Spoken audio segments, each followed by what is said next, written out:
Valheim is an early access survival RPG game that was developed by Iron Gate and published by Coffee Stain on February 2, 2021. The game can be played as a single player or up to 10-player co-op, and you can buy it for $20 on Steam.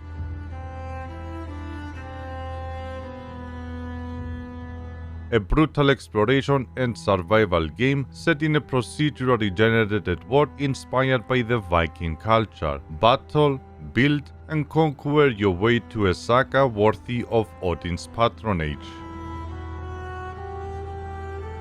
My name is Blue and I'm a survival game expert. I do educational survival reviews by analyzing and explaining in depth game mechanics and ideologies. In order to make this review, I had to make all of the craftables, build and utilize all of the available structures to the best of my abilities, all within 126 hours. Videos like this take up to 2 weeks to create, so I would much appreciate if you follow all of my social media and join my live streams where I do my playthroughs. With no more delays, let's begin with the menu settings. Start game takes you to your character selection, where you can create different characters for different playthroughs. The character customization is extremely limited and the loud fire didn't make it better. You can create a single player world that you can also host to play with your friends. If that is too taxing to your computer, then you can always rent a dedicated server that will run 24/7. Finding your server by name is impossible, and I wish it was a way to create a favorite list. Currently you can only join using their IP, which is very inconvenient. You can enter as many different worlds with the same character, which is a system very exploitable. Players already duplicating their loot, and even worse, sharing server seats with farming locations. Due to your character having leveling skills, I completely agree and understand the reasoning behind this feature. I have no issues with people jumping from a server to a server as long as they don't share any loot but only character progression. Under settings, you have controls with customizable hotbars being unavailable, audio with minimal sliders, and an option for continuous music. Simple graphical settings and MISC for the few convenient tacos. The removal of camera shake was extremely important to have, but immersive ship camera is something that I have yet to understand what it does. Scaling up my UI allowed me to see better, but I wish I was able to increase it even more. Overall, a 4 out of 10 for the menu settings. The story begins with an introduction text that was rolling too fast, and that's where I lost interest before the game even started. I don't understand what I'm reading. For centuries the word slandered... Okay, yeah, lost it. I'm not that fast. I'm a slow reader. Few seconds later, a crow called Haggin flew me towards some megaliths. No backstory, and a bird telling me to kill in order to go to a place I've never heard before. Well, I'm not much of a historian, but I tried to read the monoliths scattered around the map and understand who I was and what I was doing. Unfortunately, not a single stone made any sense. Fear the Horned One and spare his kin. From reading and learning more information outside of the game, I understood that we were sent to the 10th world to slay Odin's creations, starting with the first one that was presented to us at the beginning of the game. I don't know who's Odin, neither the lore behind Valhalla. Since the game failed to deliver any type of story through the game, I'm extremely disappointed about the RPG aspect of the game. A short cinematic was the least I was expecting, but all you get is a flying taxi and too many references outside of the game. A successful storyline needs to consist all the informations within the game and be able to deliver the story in a simple but impactful way. Overall, a 2 out of 10 story.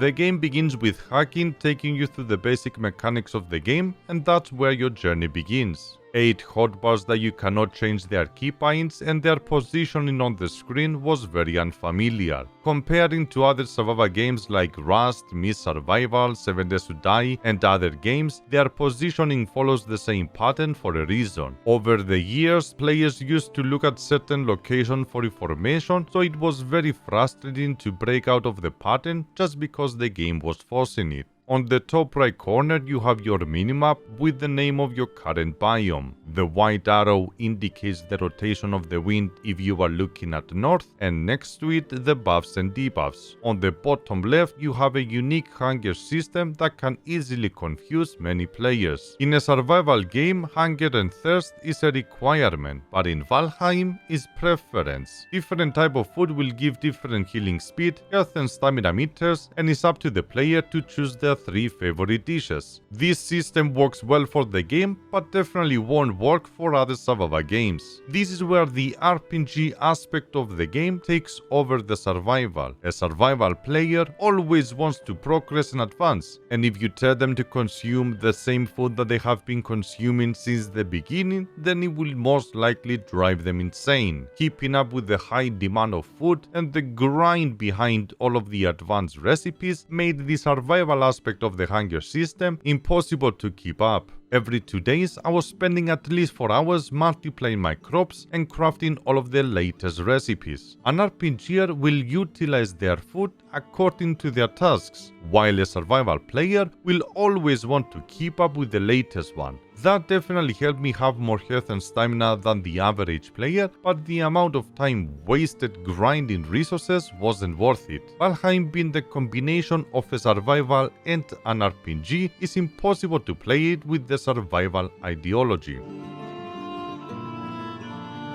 The core mechanics of the game is to advance in order to obtain the sacred power of the gods. By slaying the 5 available bosses, you will receive different buffs that will help you survive the harsh environment and advance your craftables. Bronze, iron, silver and black metal are the 4 tiers of progression that you will unlock by killing the bosses. The introduction to bosses in a survival game is always welcome, and I'm truly rooting towards the developers for taking this approach. Ark Survival Evolved was one of the very few games that truly utilized this feature to the maximum. Although the idea of the bosses was good, the execution could have been done in a better way. The preparation time needed for each boss was way greater than the final result. The time it took to grind the gear and consumables didn't feel as rewarding as I wanted to. All of the boss fights lasted 18 minutes in total, and you can find the video on my main channel. The mechanics of the bosses and all of the visual effects was truly amazing, but I wish the fights lasted longer. Since there is no server customization, I couldn't change the difficulty to something more challenging.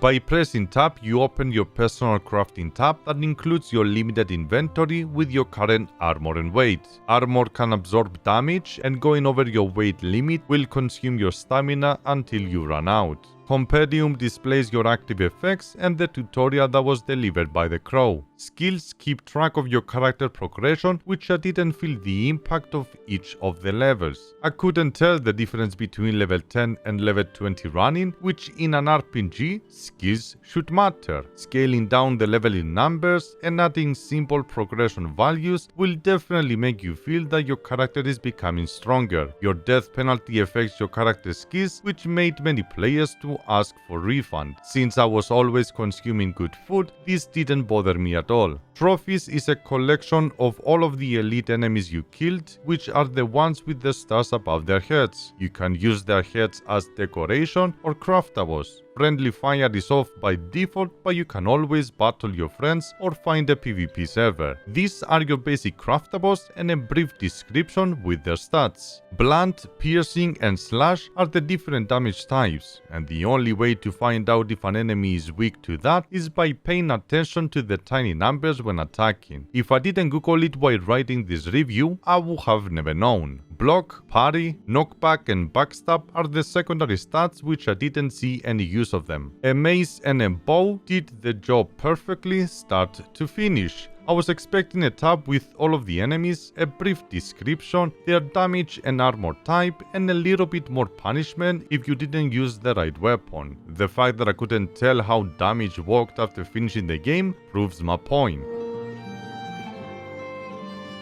Attacking enemies felt satisfying, but the stamina system made it truly unenjoyable. In a game that relies on exploration and non-stop running, it doesn't make any sense to have a stamina system. Every 15 minutes I had to teleport home to get a buff. Raining was making the regeneration extremely painful.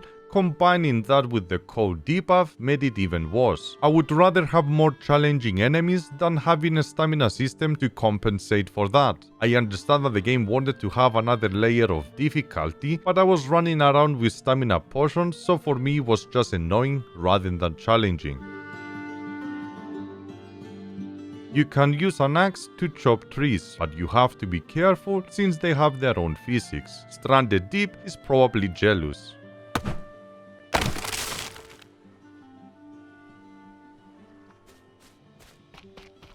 All of the buildings and craftables unlock periodically as you kill more bosses and collect new resources. Using the hammer you can repair or build any of the structures under the 4 categories. 3 types of fire for cooking, a wood and stone stockpile for decoration, a portal that you can set up and teleport between 2 points, a ward for claiming land, a cart for transferring resources on land, 3 boats for sailing the seas, a cooking station for cooking raw meat only, a cauldron for advanced cooking recipes, a workbench and a forge for crafting armors, weapons, ammo and tools, an artisan for building 3 other structures, a smelter and a blunt furnace for smelting ores, a charcoal kiln for making furnace fuel, a windmill for making cooking flour, a spin wheel for making line and thread for the last tier of armor, a beehive for making honey for cooking, a fermenter for creating potions, a stone cutter for building stone structures, all of the upgrades for the workbenches, all of the wooden and stone building blocks, 2 beds for skipping the night, 3 chests, and finally few furnitures and decorations. These are all of your available buildings, which I am struggling to understand who is responsible for this chaotic system. The crafting and building system is all over the place, so I need to take each element and give you more details. All of the armors, weapons and tools can be upgraded up to level 4, and in order to unlock that ability, you also need to upgrade the workbench. Unfortunately, in Valheim, each upgrade has its own building, which they have to be under a roof and extremely close to the workbench.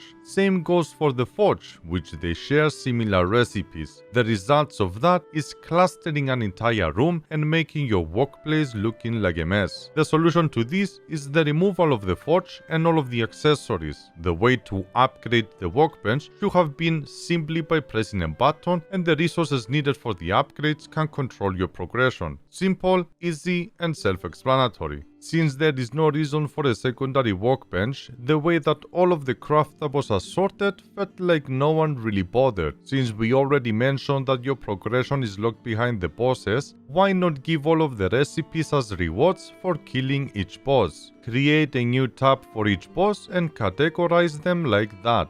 Every time I was unlocking a new recipe, I had to go through all of the craftables and buildings just to find the new ones. The notification was moving too fast, so I never knew what I was unlocking. Currently, you obtain recipes by collecting the resources one by one, which leaves a lot of space for error. Even after finishing the game, I am second guessing myself if I actually unlock all of the recipes. The second solution is to give a visual indicator for all of the available recipes, even if you don't have access to them at the time. Not only we gated the recipes through bosses, we also gave a visual indicator for what to come. Players can prepare their house accordingly and start their visual thinking. Not knowing how many craftables the game had, let me constantly transforming my house according to what I was unlocking. Every single survival game will always show you all of the craftables beforehand, because we always like to progress, advance and mostly know what's to come.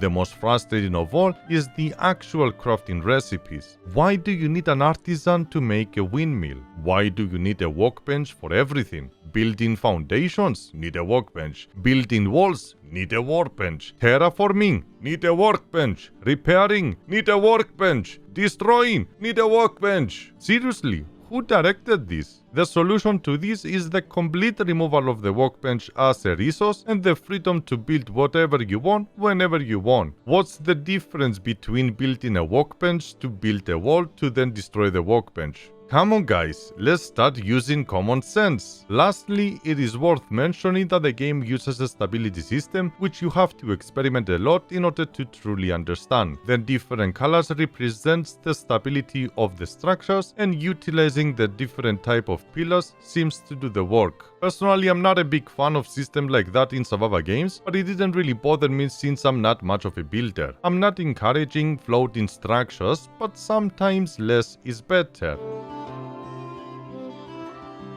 The next issue is the inventory space, which is something that has to be solved in the future. The fact that your armor and weapons don't have their own inventory made me confused about their ignorance. I tried to find a logical explanation why the armor was holding so many inventory slots, and the closest I've come was purely to annoy you. If that was their goal, then they definitely succeeded.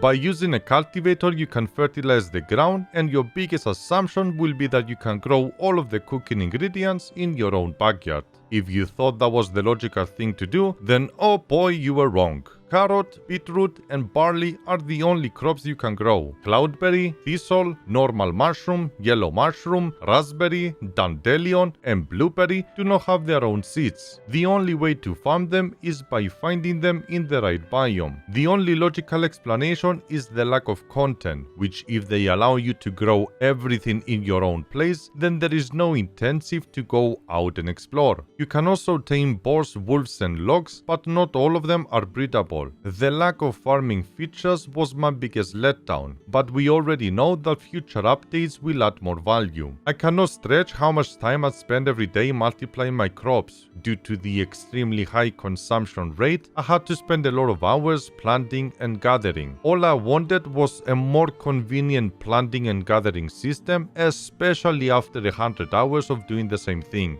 Just for references, I grew and gathered this field at least 50 times. Minecraft, 7 Days to Die, No Man's Sky, Echo, Astroneer, Deep Rock Galactic, and Creativest share a common feature: terraforming. In a normal game, the ground is rendered as one solid object. That's why when you fall through the graphics in other games, the only thing you see is a thin layer of foundation. Creating a destructible ground usually is by using blocks. How big is the block and how it interacts with each other is always different for every game. Minecraft, for example, renders every block separated, and that's why visually you see the squares. If you are trying to place something in the ground and it snaps, that means the game also uses a grid system which keeps all of the blocks in perfect alignment. 7 Days to Die use both systems, but you don't visually see the squares. You can have as many shapes as you want, but it will always render as a full block. That allows you to create anything you want while always having a perfect alignment. The combination of the blocks and the snapping grid leaves no space for error. Valheim works in the exact same way, and this is the size of the block. Although in 7 Days to Die each block is rendered as a full block, in Valheim it doesn't. Every block is divided by 2 layers, which allows the ground to be more versatile and flexible, but extremely tedious to work with. Using the hoe can make things look better, but working with this type of block system is something that I would never recommend. The game also doesn't use the grid system, which is definitely a huge issue. Aligning a perfect wall around the base is almost impossible. Building at the same elevation feels like a real challenge, and the amount of mesh that you have to deal with makes it extremely hard to build. Floating fences, ground going through the foundations, clipping through the walls, and so on. The snapping points are very sensitive. Snap somewhere, dude. It's not that hard, bro. Somewhere. Nothing. Zero. Nothing. What am I supposed to do? And once again, I'm extremely disappointed about the entire system. Terraforming currently is very unoptimized and it is highly recommended to avoid it at all costs. I'm using an i9 with the 2080 Ti Super and this is the FPS that I'm getting around my base. Although the overall performance is good, the amount of stuttering made me convert my server into a dedicated one, which that didn't help at all. At some point one of my viewers couldn't even join the server because he was crashing from overload. Game does not like you? Are you getting kicked out? I could restart the server, that's not a problem. I would take a lot of entities away 3 times in a row. Alright, we can do a restart. And I'm gone again. Really. Let me go kill some pigs. See if that's gonna help out a little bit. Because I think it's just your PC cannot handle it. There's too many entities. Currently there is no way to replace the original seed with the new information, so our machines are trying to render everything at all time. You can't be a true Viking if you couldn't sail across the seas. The game has a dynamic wind system which changes according to your location and time of the day. Steering is very floaty, which if the wheel was returning to the center position automatically could have made it feel better. Using Desert Skies as an example, we can turn by holding the button and releasing it will return the wheel to the center position. The second solution is to have a snapping point to the center position similar to the raft. Jumping off your boat makes it stop instantly, but the momentum from moving forward can take several seconds to go backwards. Turning while stationary is impossible and steering near the shore extremely dangerous. Random rocks and weird elevated ground can be found around, which is not something that I personally like. Although it adds another layer of difficulty, it definitely needs more polishing.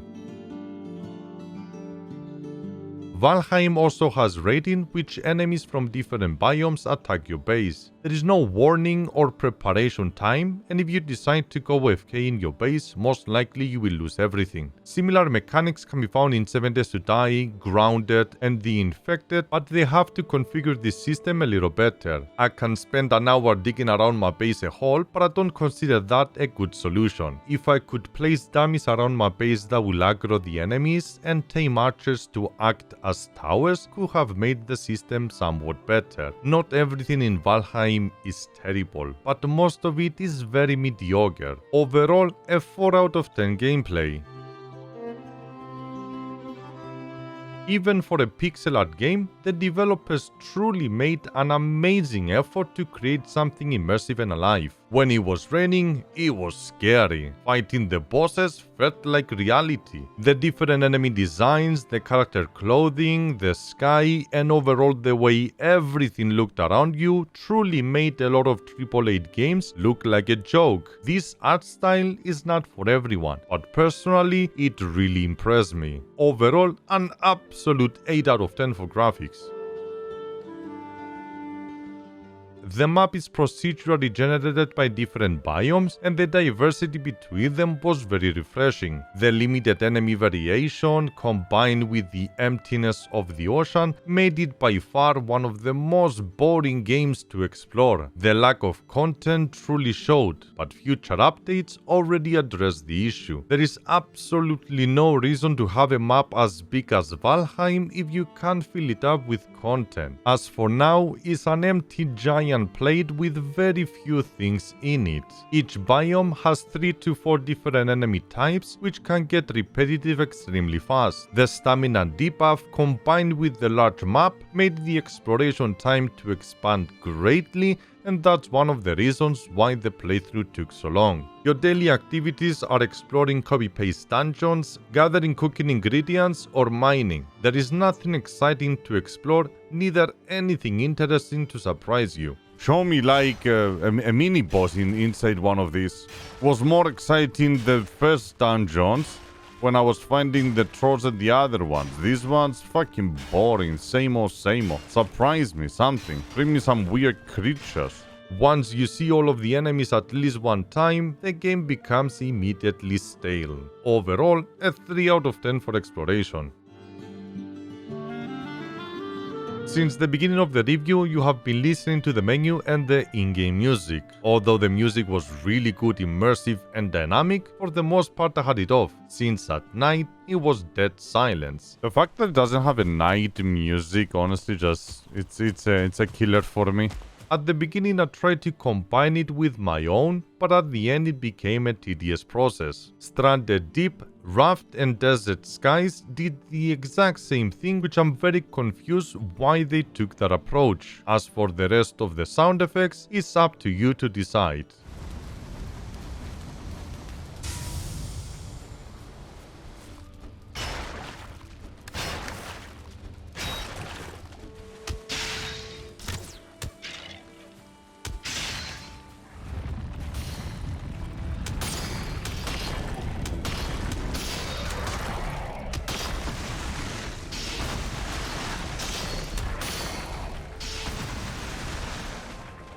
Overall, a 7 out of 10 sounds.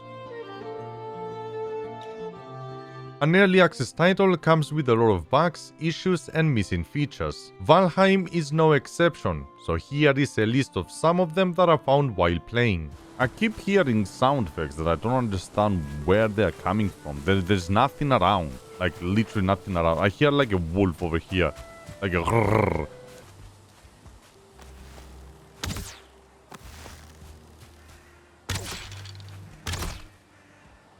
Come on, man. How? You see the audio? I'm not going crazy. The audio fucking keeps changing. Oh, wow. Well, if that's not a bug, yeah, that's interesting. This exploit is so easy to fix. By changing the time you wake up and the time you go to sleep. Wait for it. Wait for it to go straight. Wait for it to go straight. Wait for it to go straight. Even drop sails. Let's see. There we go.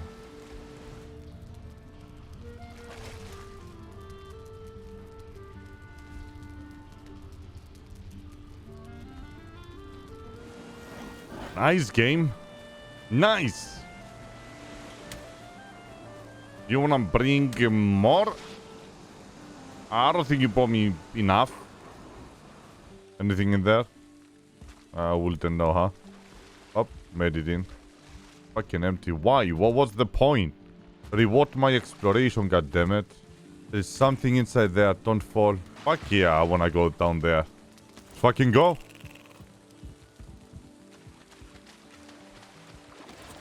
It's water. Wait, what? It's just a well? Are you fucking kidding me?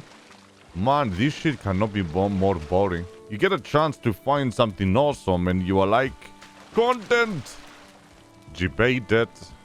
Always tailwind when sailing. So you gated the sailing behind a buff. Is that what you did? That makes a lot of sense. That's why I felt like sailing was dog shit. At least the wind mechanics. Because of you. It did not make sense for the wind to be against you so much. Oh god. Okay. Yeah, that's they shouldn't do that. This is so annoying. It's literally so annoying. My picks constantly escape my base because I am loading the boars before I'm loading my actual base. So every time that I'm leaving and coming back, I keep finding fucking pigs outside of my base, bro. They're supposed to be inside there. What the fuck is the developers doing? Honestly. Like everything, the entire base, all the way around, is locked. Oh shit, there's another 2-star. You don't want me to count how many of them I already killed because they escaped the base. Everything's locked all the way around. There's no way for them to escape. Even if I open this, they're still not gonna escape this. Why do I continuously find my pigs outside of my base? That's what happens when you don't have a bin to throw this shit away. You just dump them in the ocean and hope that eventually they will just render out. When it comes to the replayability of the game, there is nothing else left behind. If you explored all of the biomes, if you killed all of the bosses, if you crafted all of the craftables and built your own house, then you just need to be patient and wait for more content. The average playtime of the game is 50 hours, assuming that you didn't waste too much time building. I hate to see Valheim becoming yet another building simulation game, so I rate the game based on the actual content. Overall, a 3 out of 10 replayability value. Valheim's success is not because of how good the game is, but because a lot of big streamers gave it a lot of attention. The graphical beauty and the simplicity of the game made it really attractive. Many people unfamiliar with survival games didn't hesitate to jump into the hype wagon. The same thing happened with Scum, Last Oasis, The Forest, No Man's Sky, Atlas, and so on. The Forest sequel and Act 2 are also coming, which we already know that will destroy every previous records. Obviously, the game is not the worst game I ever played. Despite the many technical flaws that the game has, I completely understand why people enjoy it. Out of all of the hours I put into the game, the enjoyable moments was not that many. Valheim was super boring at times, but I'm glad that I got a chance to play it with some of the members of the community. The game shows a true passion and a good potential in the future, and for the low cost of $20, it's a no-brainer to buy it. The game is extremely early in development, and I hope the developers will see this video and address some of the issues. This review was definitely one of the hardest videos I ever made due to having to analyze and explain so many different elements. Don't take any of the criticisms personally and understand that the only thing that I'm trying to do is guide the game into a solid future. This has been a review from a survivor perspective and not an RPG. That concludes my review for Valheim, a pretty interesting game that sank so many of my hours. Keep your standards up and let's find the next garbage. Agree or disagree? Let me know down below. Thank you very much for watching, I appreciate that, and if you want to see the playthroughs live, make sure to follow ICOnlyBlue on YouTube and Twitch. Other than that, I'm gonna see you again on the next one. Boy!